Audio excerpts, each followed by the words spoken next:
Irmãos, é do conhecimento de todos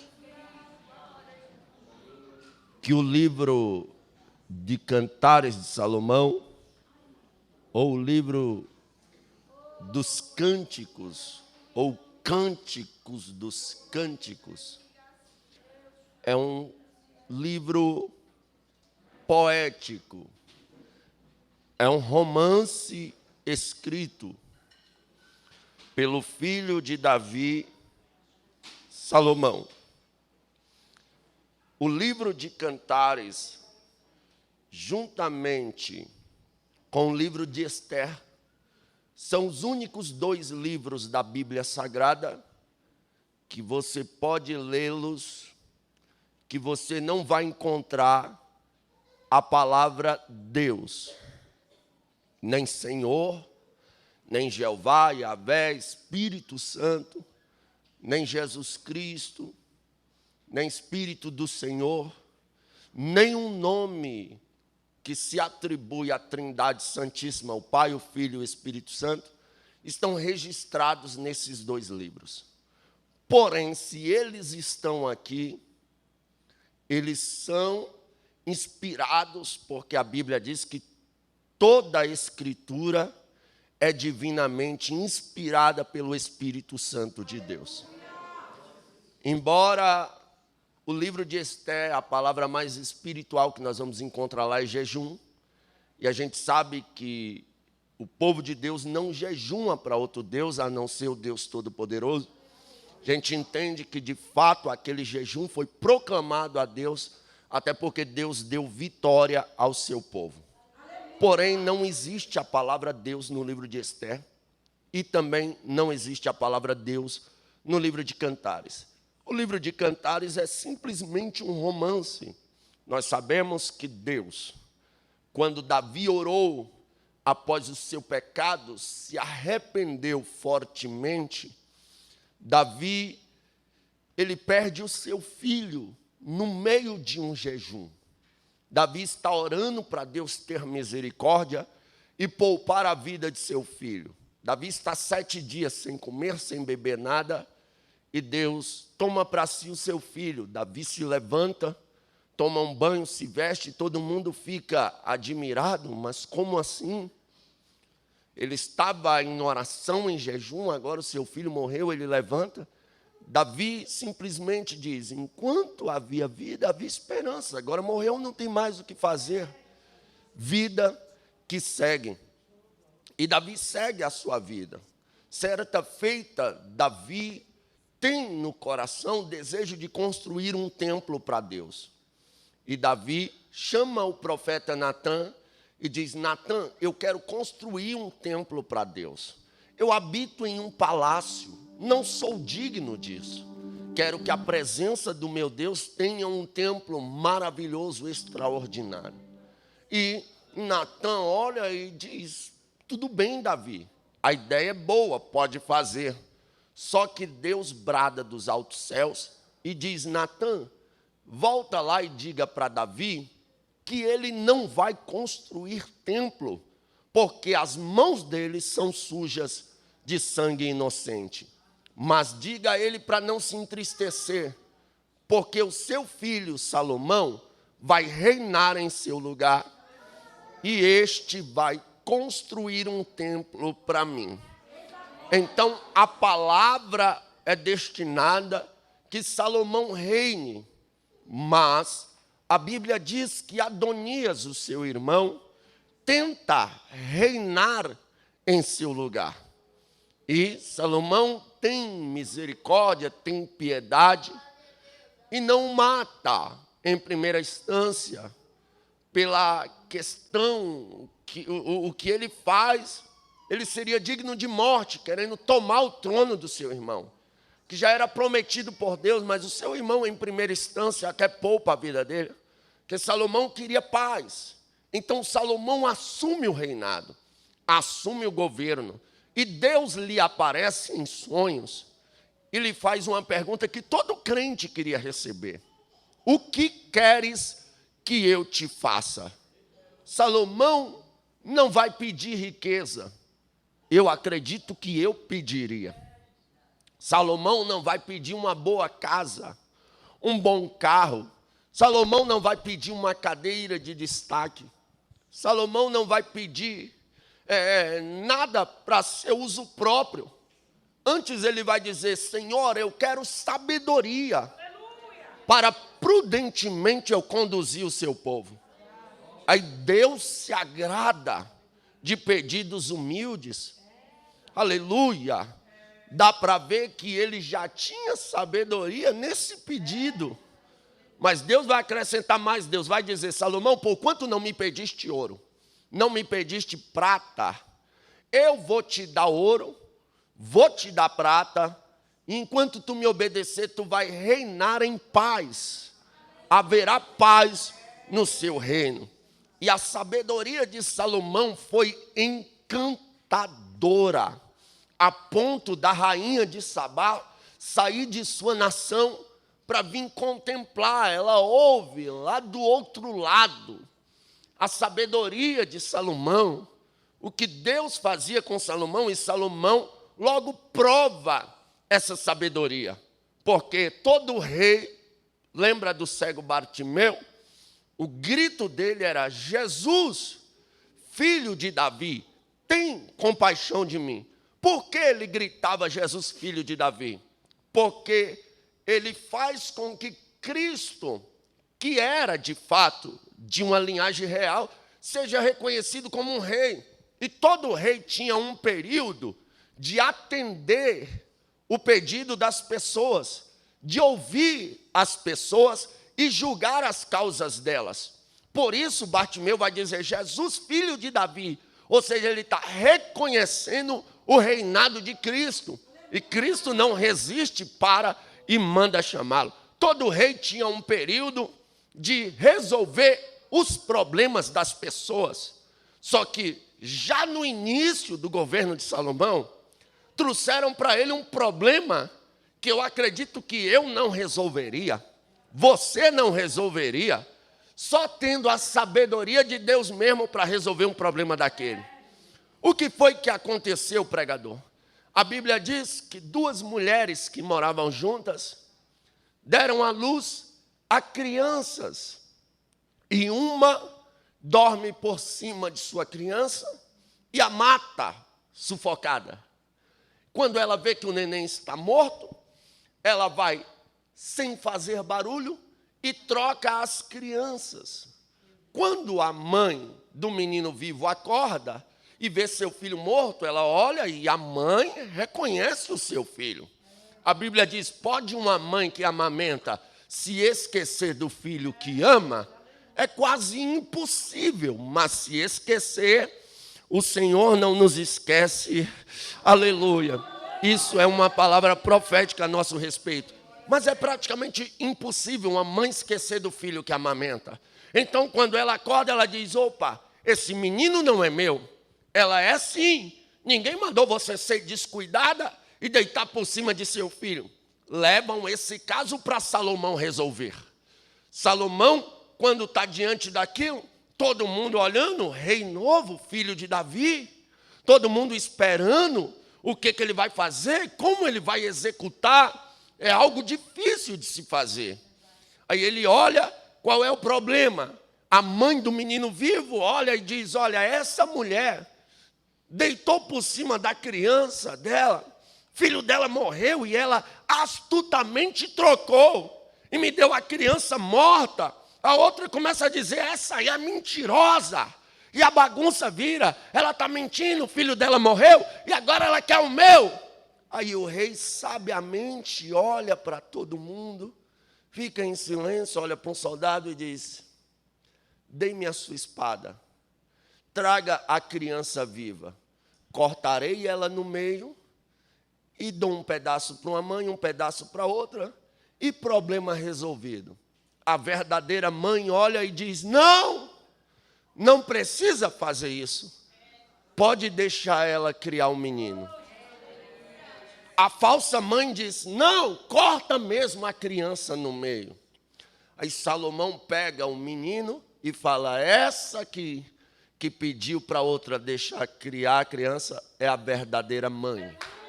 Porque uma mãe de verdade não deixaria a sua criança ser cortada no meio. Então todo mundo fica maravilhado com sua sabedoria.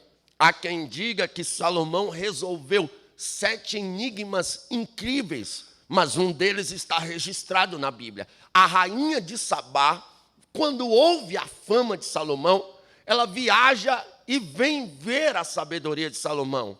E quando ela chega, ela fica impressionada. Ela coloca um enigma diante de Salomão. 2 flores idênticas. Uma era artificial e uma era uma flor, original. E ela pede para Salomão discernir as flores. Salomão, não sei como, não sei se foi Deus que ajudou. Depois eu vou até dar uma meditada melhor nisso. Mas aparece uma abelha ali. E a abelha, obviamente, pousa na flor original. E Salomão diz, essa aqui que a abelha pousou é a flor original. E a rainha de Sabá começa a ver a sua riqueza e no final ela chega a uma conclusão. Não me contaram nem a metade. Aleluia. Então Deus honra Salomão. Deus levanta Salomão com grande glória. Se assim se chamava, isso aqui não tem a ver com a glória de Deus. Deus não dá glória a ninguém. Se falava que alguém tinha glória quando alguém era muito rico, quando alguém tinha um governo muito próspero. Então, a glória de Salomão, a fama de Salomão, percorre todas as nações da terra. Só que Salomão agora, ele vai procurar mulheres para se casar, para se relacionar. E a Bíblia aqui, no texto que ora nós acabamos de ler, é um texto de um livro poético que Salomão escreve. E em um de seus versos, ele vai narrar assim, 60 são as rainhas e 80 as concubinas. E as virgens, sem número, porém uma é a minha pomba, a minha imaculada, única de sua mãe, mais querida daquelas que entre elas deu à luz. Viram-nas filhas e chamaram de bem-aventurada. As rainhas e as concubinas as louvaram. Esta mulher de quem Salomão fala é Sulamita, de quem já no início do seu livro ele fala sobre ela. Ela conta a sua história e ele conta a sua história e ambos narram um momento de romance. A Bíblia diz que ela vai dizer às mulheres que a olhavam, não olheis por eu ser morena, porque eu fui tomada pelo sol, e os meus parentes me desprezaram por isso. Ela era queimada pelo sol, obviamente, porque ela trabalhava no sol. Ela fazia algo para o seu amado no sol. E por isso a sua pele queimou, ela ficou morena, e sua família a desprezou. Mas o amado da alma dela amava ela. Ô glória! E uma característica da amada do noivo, que aqui é uma tipologia de Cristo e a igreja, o noivo e a noiva, aleluia, e uma característica da noiva amada, primeiro, ela trabalha, ela sofre, e ela é, às vezes, desprezada pelo seu trabalho. Ela é queimada, se assim possamos dizer, pelo seu trabalho. Tudo isso por pregar o evangelho, por ganhar almas para Jesus. Nos perseguem, nos desprezam. Lá no Nordeste diz, está sabendo? Fulano agora é da lei de crente. E a família despreza só porque está servindo ao Senhor, só porque está diante agora do sol da justiça. Mas a Bíblia faz questão de destacar algumas características. Salomão desfere uma série de elogios acerca dela. Podem nos desprezar, nos chamar de fanáticos, nos chamar de religiosos, pode nos chamar, seja lá do que for. O importante é que para Jesus nós somos amada, nós somos a preciosa. Aleluia, o apóstolo Pedro vai dizer, porque vocês não foram comprados nem com ouro, nem com prata. Isso é coisa barata. Vocês foram comprados com o precioso sangue de Jesus. A Bíblia diz que nós somos, aleluia, embora somos desprezados aí pelo mundo, mas para Deus nós somos geração eleita, sacerdócio real, nação santa, propriedade peculiar de Jesus Cristo. Glória, aleluia. Mas aqui ele vai narrar um pouco de sua história. Olha só, 60 são as rainhas e 80 as concubinas, e as virgens sem número, mas só uma é a minha amada, a minha imaculada. Só uma. Salomão teve diversas esposas. Em um texto bíblico vai dizer que foram 700 mulheres princesas e 300 concubinas, ou vice-versa, né?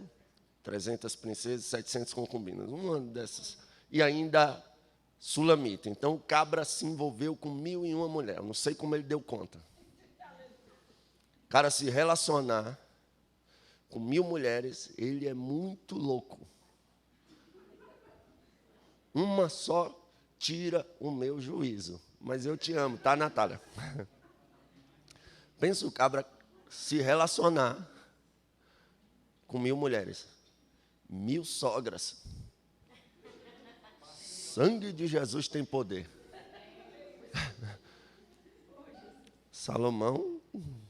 Só que a maioria das mulheres que ele se relacionou, e as rainhas aqui eu quero destacar, aqui ele vai falar de 80 concubinas e 60 rainhas. As rainhas são aquelas que Salomão se envolveu por alianças políticas. Salomão fez alianças políticas com diversas rainhas, e algumas delas que eram de outras nações, de outros costumes, levaram Salomão a se corromper e adorar outros deuses. E eu quero destacar aqui que a igreja de Cristo está dessa forma. Tem aí as suas, 60 rainhas. Um povo que só se envolveu com Jesus por alianças políticas, por alianças religiosas. Tem lugares por aí que políticos corruptos estão tendo mais cadeiras do que profetas genuínos.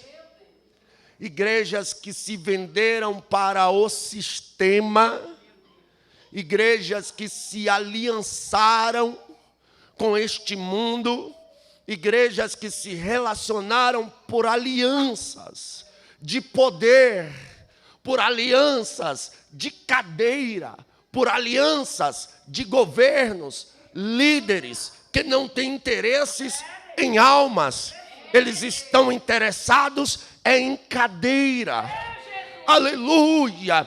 Eles estão interessados em posições. Eles estão interessados em status, em riquezas. Líderes luxando em jatinhos de luxo, fazendas, morando em alfaviles. Nada contra quem conquista isso com o suor de seu trabalho. Agora, usar da fé alheia para lucrar, para reinar, para ganhar status, e se acham os bambamãs, os reis da cocada preta, as últimas Coca-Colas do deserto, mas Deus não tem parte, aleluia, com essas alianças de status. Oh glória, nós não podemos nos relacionar com Cristo por alianças de status, para querermos cargos, para querermos ser exaltados, embora os pregadores da exaltação humana estão por aí. Mas quem deve ser exaltado não é o ser humano, é Cristo Jesus. Você vê em muitas igrejas mulheres sendo consagradas a apóstolas, totalmente antibíblico. Aleluia, as pessoas querem ser bispos, apóstolos, arcebispos. Daqui a pouco tem papa na igreja, porque elas acham que esses títulos lhes dão status. Mas isso não é verdade. O evangelho nunca foi de autopromoção humana. Toda vez que alguém queria se promover, Jesus cortava logo as asinhas. Chegou uma família e disse assim: Jesus, quem de nós é o maior? Jesus: não, comigo não tem essa de maior. Nascido de mulher, não há ninguém maior do que João Batista. Mas qualquer que quiser ser grande no meu reino, que seja o menor. Isso é evangelho. Passou disso é conversa fiada. Mas as pessoas querem ser cristãos para ter status.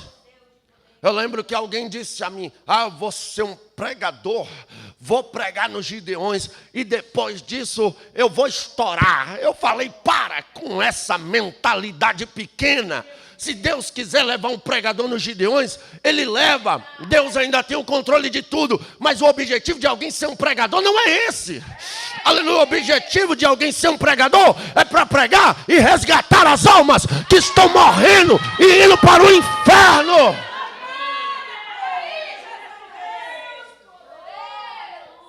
Não, porque você vê hoje pessoas que compõem músicas que exaltam o homem. Tem música que se eu parar para ouvir ela, eu vou gritar: louvado seja eu. É por isso que eu nem paro para ouvir certos tipos de música, porque fica amassageando o ego, exaltando o ser humano. E isso não é para ser cantado na igreja. Mas o grande problema é que se não compõe esse tipo de música, não vende. Se não compõe esse tipo de música, não promove ministério. Se não compõe esse tipo de música, não fica famoso. Se não pregar para massagear o ego, não fica famoso. Se não pregar para, aleluia, fazer você se sentir felizinho, bonitinho, grandinho, não dá ibope, não dá status, não dá seguidores. Aleluia. Eu já falei para Jesus. Aleluia. Eu até tenho alguns seguidores nas redes sociais. Quem me segue sabe. Mas eu não faço questão disso. Aleluia. Os únicos seguidores que não podem me abandonar, primeiro a Bíblia diz que as bênçãos me seguirão. Esses aí eu não abro mão. Os outros dois é que eu não abro mão mesmo. Certamente que a bondade e a misericórdia me seguirão por todos os dias da minha vida e habitarei na casa do Senhor para todo sempre. Aleluia. Por isso que eu não me dobro a esse sistema corrupto. Eu não quero uma aliança política, uma aliança enganosa com Cristo, não. Eu quero ir morar no céu. É por isso que o evangelho que eu prego é o evangelho da verdade. Aleluia. Olha só, 60 são as rainhas.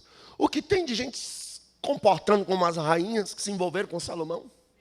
Só por alianças políticas, só por status, só por cadeira, só por posições.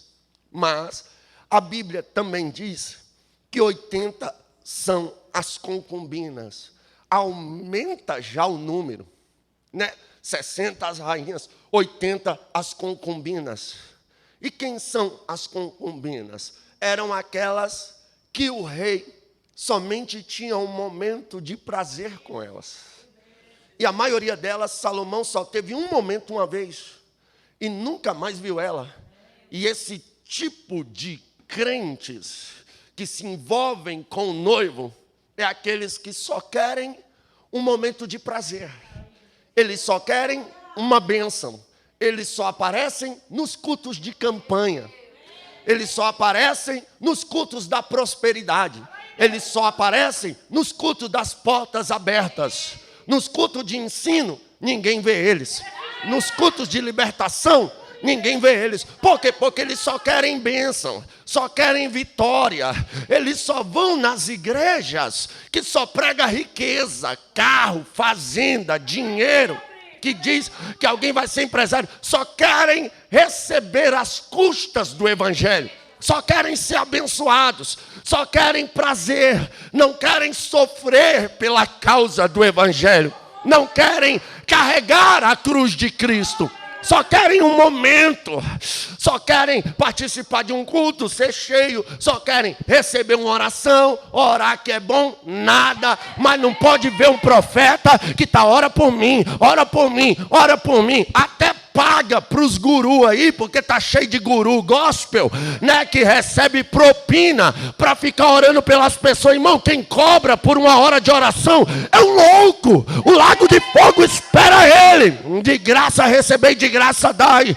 Aleluia. Mas nós estamos vivendo um momento, está cheio de guru gospel, está cheio de artista gospel, pessoas que o interesse é lucrar. Pode proporcionar um momento de prazer, aleluia, mas depois saiu da porta para fora, não é mais crente, não serve mais a Jesus. Deus não tem relacionamento com esse tipo de pessoa. E há uma preocupação no meu coração, porque o que tem de igrejas se comportando como verdadeiras concubinas, só um momento de prazer e nada mais. Depois não tem mais compromisso, depois não tem mais relacionamento. Então 60 são as rainhas, né? Já é assustador o número. 80 as concubinas, aumenta um pouquinho. Mas a Bíblia diz que as virgens eram sem números, incontáveis. E a virgem é aquela que nunca teve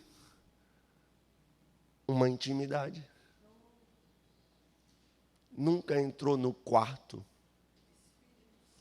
não conhece o noivo. Vive de igreja para lá, igreja para cá. Alguns nem congregam, mas nunca teve um momento de comunhão com Jesus de verdade. Nunca teve um momento de intimidade com Jesus de verdade. Aleluia. Fala de Jesus, fala que é cristão, mas não conhece Deus. E a Bíblia diz que naquele dia ele vai dizer a alguns: apartai-vos de mim para o fogo eterno, porque eu não vos conheço. Só vai subir quem conhece o noivo, quem tem intimidade com o noivo. Se levantou uma geração igual a de Ófine e Finéias, uma geração que não conhece Deus, não conhece o Senhor, não procura ter um relacionamento com Deus. Oh glória, querem viver de qualquer jeito, querem viver na depravação, querem viver na imoralidade, querem viver pecando, mas não querem se aproximar de Deus, porque se aproximar de Deus requer renúncia, se aproximar de Deus requer santidade, ter intimidade requer santidade. Porém, a Bíblia diz que 60 são as rainhas, 80 as concubinas, as virgens sem números, incontáveis, né? Porém, uma é a minha imaculada. A igreja de Cristo, ela é sem mancha, sem mácula, ela é imaculada, não por mérito próprio, mas porque Ele lavou-nos no sangue que Ele derramou na cruz do Calvário. Éramos miseráveis pecadores. Paulo disse que todos nós pecamos e destituídos fomos da glória de Deus. Mas quando Cristo nos encontrou e nos propôs, aleluia, ser a noiva dele, a imaculada dele, a íntima dele, e nós aceitamos, ele nos lava, ele nos purifica, ele nos limpa de todo pecado, aleluia. Mas isso requer renúncia. ser a única não é fácil. Rainha todo mundo quer ser, concubina todo mundo quer ser, virgem é incontável quem são, mas a imaculada, a noiva de Cristo, a verdadeira, a genuína, a incorruptível, a que o Espírito Santo está adornando. Oh glória, alguém disse: Gabriel, a igreja já era, a igreja se corrompeu, não tem mais jeito. Eu disse: não. Aleluia. Uma parte de religiosos se corromperam, mas a igreja de Cristo permanece inabalável. Se o Pai não errou em enviar o Filho, se o Filho não errou em morrer na cruz, o Espírito Santo não vai errar em adornar a igreja que será arrebatada.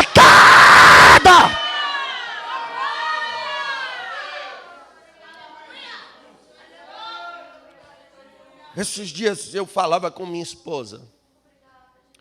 Tenho ido em vários lugares pregar. Dentro do Brasil são 17 anos pregando o Evangelho. Eu falei: amor, eu tenho encontrado um povo crente na face da terra. Aleluia. Alguém foi até as redes sociais e falou: os pentecostais são os mais safados. Ele usou essa expressão.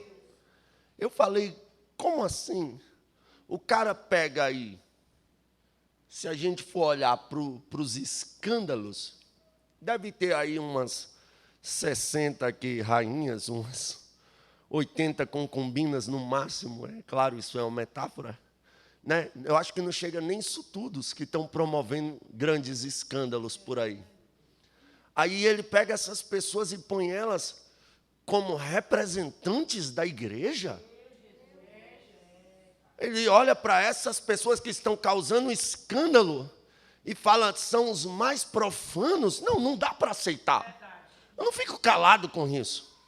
Se eu encontrasse esse indivíduo, eu diria: olha, reveja o que você anda falando. Se é alguém de influência, cara. Os pentecostais não são os mais profanos, não são os mais safados.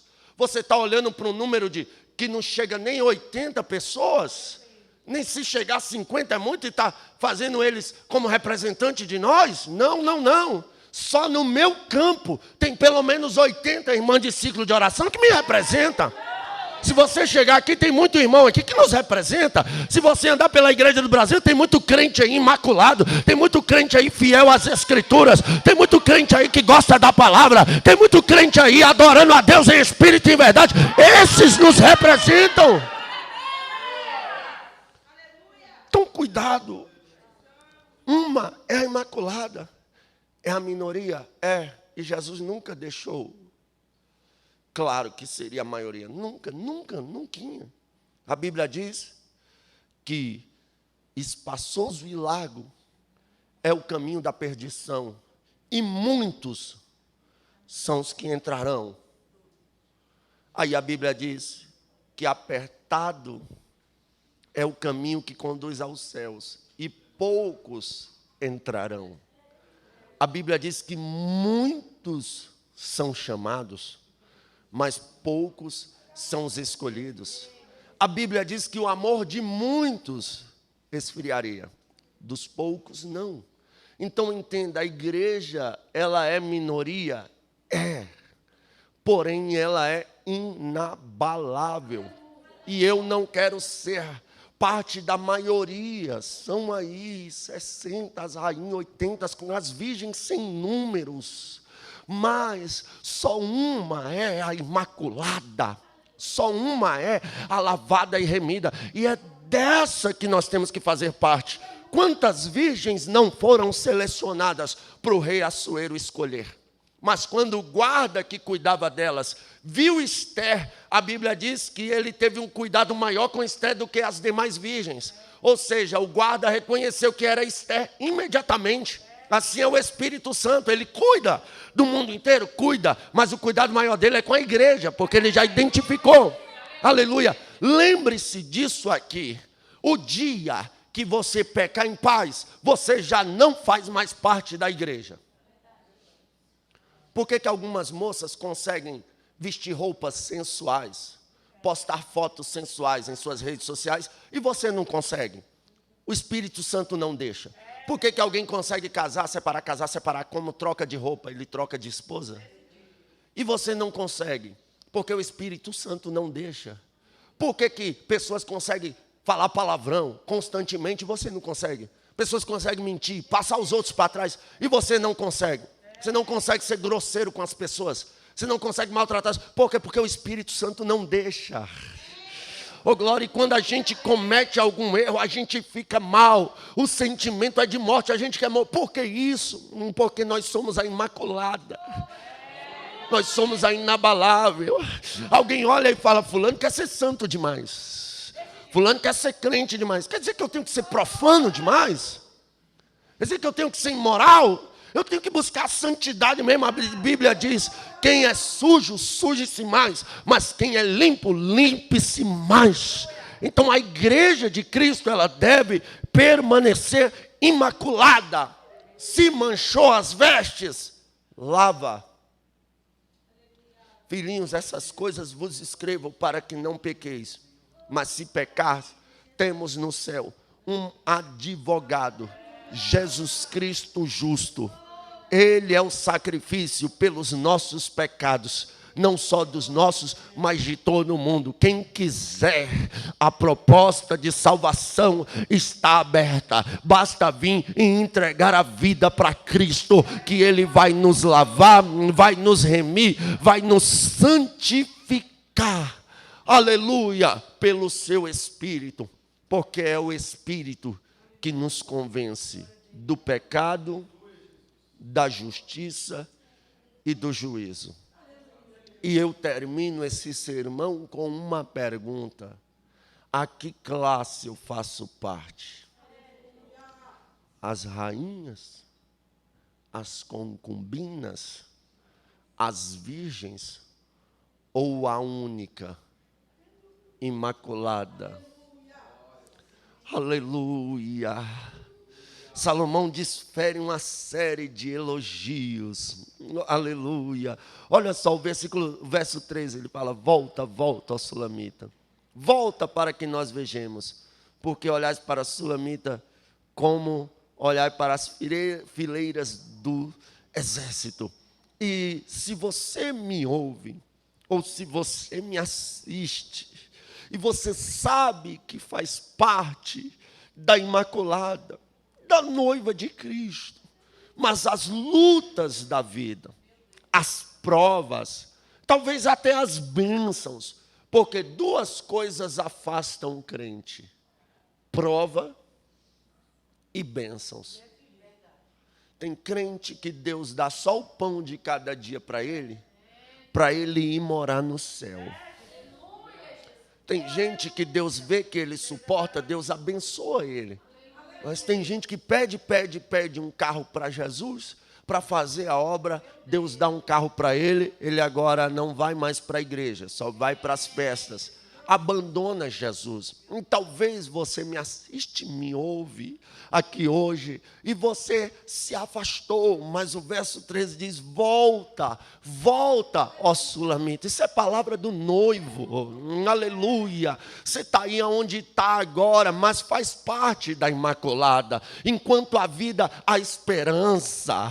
Jesus ainda te ama, Jesus ainda tem propósito contigo, tu ainda é a noiva do Cordeiro. Então volta logo para o seu lugar de origem. Em um verso, ele vai dizer, tecendo uma série de elogios à noiva, ele vai dizer que ela é formosa como a lua. E a igreja, de fato, eu vejo nela algumas características da lua. Tem momento que o pastor se desespera. Por quê? Porque a igreja está cheia. De repente começa a minguar. De repente vai minguando. E chega dia que ela está neutra. Quer ver o pastor ficar triste? É ele chegar na igreja e não ver os obreiros dele lá. E não ver os membros dele lá. Ele volta, fica triste, entra no grupo da igreja, deixa lá um textão. Gente, vocês não vêm para a igreja mais.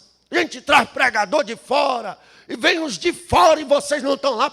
O pastor fica triste, aleluia. Mas, de repente, vai passando o tempo, a estação muda, começa a ficar crescente de novo, daqui a pouco está cheia de novo, porque ela é como a lua, aleluia. Mas uma coisa é certa, ninguém para a igreja. Oh glória, ninguém destrói a igreja. E a característica principal da lua é: a gente só consegue ver ela acesa porque o sol reflete nela. Aleluia. E Sulamita vai dizer: não olheis por eu ser morena. Aleluia, porque o sol refletiu em mim. Eu fui queimada pelo sol. Tem momento que o sol da justiça vai permitir a gente passar alguns processos difíceis, mas tudo isso é para honra e para a glória do nome dele. Não está fácil, mas fica crente. Está difícil, mas permaneça crente. Estou doente, fica crente. Estou na prova financeira, fica crente. É fácil ficar crente quando o negócio aperta? Não é. Sabe, uma vez eu saí para pregar, quando eu voltei para casa, eu não tinha mais casa. As coisas da minha mãe estavam tudo no meio da rua. Uma senhora que se dizia ser crente, despejou a gente. Gente sem condições de pagar aluguel. Minha mãe com 7 filhos. Tinha até netos na época já. E quando eu cheguei, que eu olhei aquela situação, minha mãe chorando, eu peguei meu violão, botei nas costas e falei: mãe, eu vou ler ela para onde? Eu falei: eu vou para o monte. Fui para o monte do Pessu. Cheguei lá, quando eu dobrei o joelho, eu falei: Deus, hoje eu não vou orar, porque eu não estou legal com o Senhor, não. E se eu for orar, eu vou falar alguma coisa que vai entristecer a Ti. E eu não quero. A única coisa que eu quero hoje é declarar que mesmo despejado, eu permaneço crente. E eu peguei meu violão e eu comecei a cantar uma canção. Me tomaste em teus braços e me deste salvação. Teu amor tens derramado em meu coração. Não sei como agradecer-te o que tens feito por mim. Eu só posso dar-te agora a minha canção. Eu lembro que eu falei: Satanás, eu fui despejado, mas para Deus eu dou graças. Graças, Senhor. Graças, meu Senhor Jesus, lá na cruz me destes vida, se entregaste tu por mim, vida eterna me entregaste ao morrer, no teu sangue tenho acesso ante o trono celestial, posso entrar confiantemente ante a ti. Irmão, mas desceu uma glória onde eu estava e eu cantava: graças,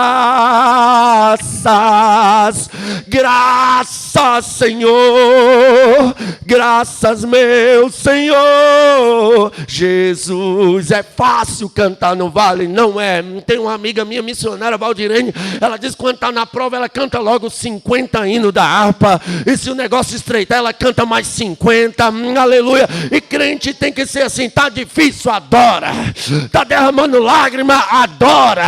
Está no vale, chora, mas não abandone a fé. Se coloque de pé em nome de Jesus. Canta uma canção aí para nós.